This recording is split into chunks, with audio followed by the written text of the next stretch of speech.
Friends, मुझे विश्वास है कि मेरे कहने पर आपने ज़रूर थोड़ा सा वक्त निकाला होगा और अपने अंतर जगत की यात्रा की होगी। और यदि आपने ऐसा किया होगा तो आपको मज़ा भी आया होगा और कुछ नए तथ्यों से आपकी मुलाकात हुई होगी, अपने ही उन नए तथ्यों से जिससे हम सब अभी तक अनजान से बने रहते हैं।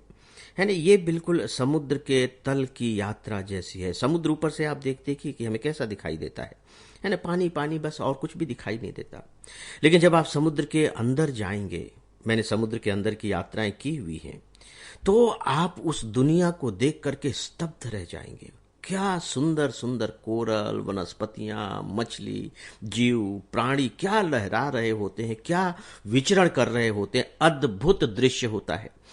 वहां के रंगों की छटाओं को देख करके आप दांतों तले उंगली दबा लेंगे कि बाप रे, ये जो समुद्र के अंदर की जो दुनिया है, ये तो समुद्र के बाहर की दुनिया से कई गुना ज्यादा खूबसूरत है। हमारे अंतर जगत का भी यही हाल है। वो भी जो दुनिया है वो बड़ी अद्भुत है। उसमें वहां सब चीजें आपको मिलेंगी। देखिए, जिस तरह से आप समुद्र के अंदर चले जाएंगे तो वहां आपको चट्टान भी मिलेंगे, पत्थर भी मिलेंगे, सब भी मिलेंगे। तो हमारे अंतर मन में भी ये सब मिलेंगे, लेकिन खूबसूरती भी मिलेगी। तो आपने जरूर यह यात्रा की होगी, मैं मानकर चल रहा हूं।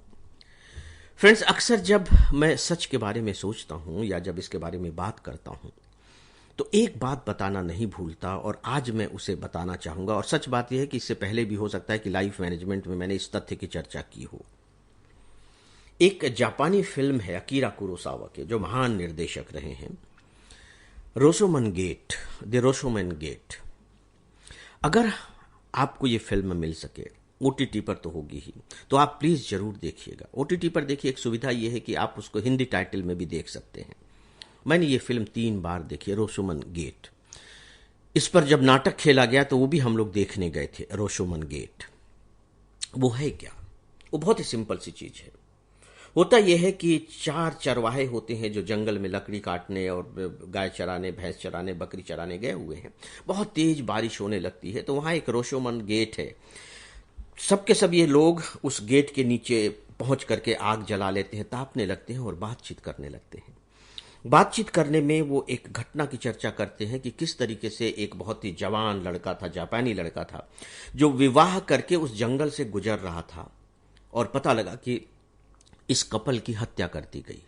बस केवल ये है। अब ये जो चारों लोग हैं, ये चारों उस हत्या के बारे में बता रहे हैं कि हत्या कैसे की गई। और मजेदार बात है कि ये चारों के चारों व्यक्तियों ने हत्या होते हुए देखी है। चारों दावा भी कह रहे हैं कि हाँ, मैंने देखा है। और उससे भी मजेदार बात यह है कि जो चारों घटनाओं की जब चर्चा कर रहे हैं, हत्या के बारे में बता रहे हैं, तो चारों के द्वारा बताई गई घटनाएं अलग अलग हैं, मैच नहीं कर रहे हैं। और चारों का दावा है कि नहीं, हमने हत्या होते हुए देखी है, हत्या होते हुए देखी। चारों दावा कर रहे हैं। सोच करके देखिए। और फिर तो बैक उसमें सब दिखाते हैं कि जब वो अपनी घटना की चर्चा कर रहे होते हैं तो वही सारे दृश्य उस तरह से आते रहते हैं। अब सवाल यह है कि इसमें सच कौन बोल रहा है? प्रत्यक्ष प्रमाण है ना, तो यहां तो प्रत्यक्ष, चारों प्रत्यक्ष दे रहे हैं। तो एक घटना के 4 सच कैसे हो सकते हैं? 4 तरह से हत्याएं कैसे हो सकती हैं? और फिर फिल्म के अंत में जो घटना घटित होती है वो तो बिल्कुल चौंकाने वाली ही है।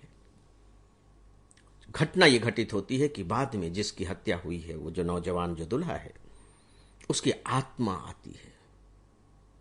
और आत्मा आकर के जब बताती है कि मेरी हत्या कैसे हुई, तो पता लगता है कि इन चारों ने जो तरीके बताए थे, जो उसकी हत्या हुई थी, वो इन चारों से अलग किसी और तरीके से हुई थी, जो आत्मा स्वयं बता रही है कि मेरी हत्या इस तरीके से हुई।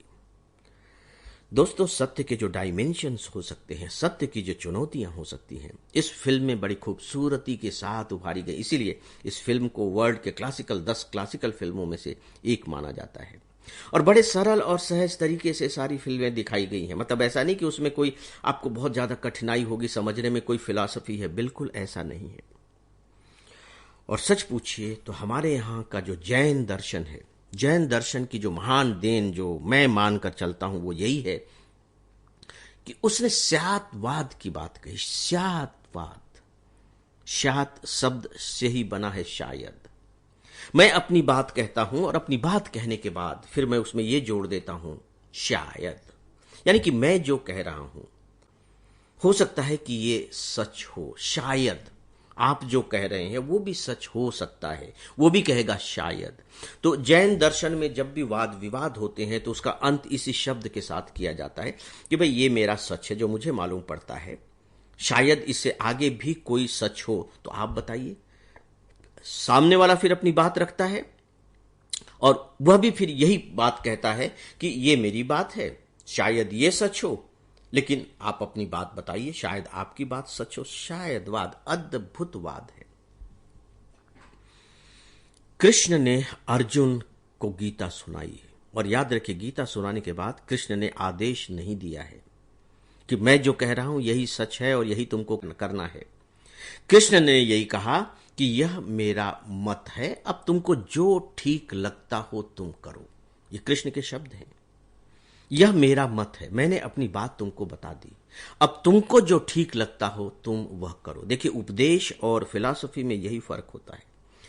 उपदेश तो आपको आदेश जैसा देता है कि नहीं तुमको ये करना चाहिए, लेकिन जो फिलॉसफी है, दर्शन शास्त्र है, वो आपको आदेश नहीं देता, वो अवधारणा देता है, वो कॉन्सेप्ट देता है, वो विचार देता है कि देखिए ये एक विचार है, ये एक अवधारणा है, आप इस अवधारणा को देखिए, समझने की कोशिश कीजिए और अपने ढंग से अगर ठीक लगता है तो इस्तेमाल कीजिए, नहीं तो छोड़ दीजिए, किसी दूसरे पर काम कीजिए। ये भारतीय दर्शन है, ये भारतीय विचार है।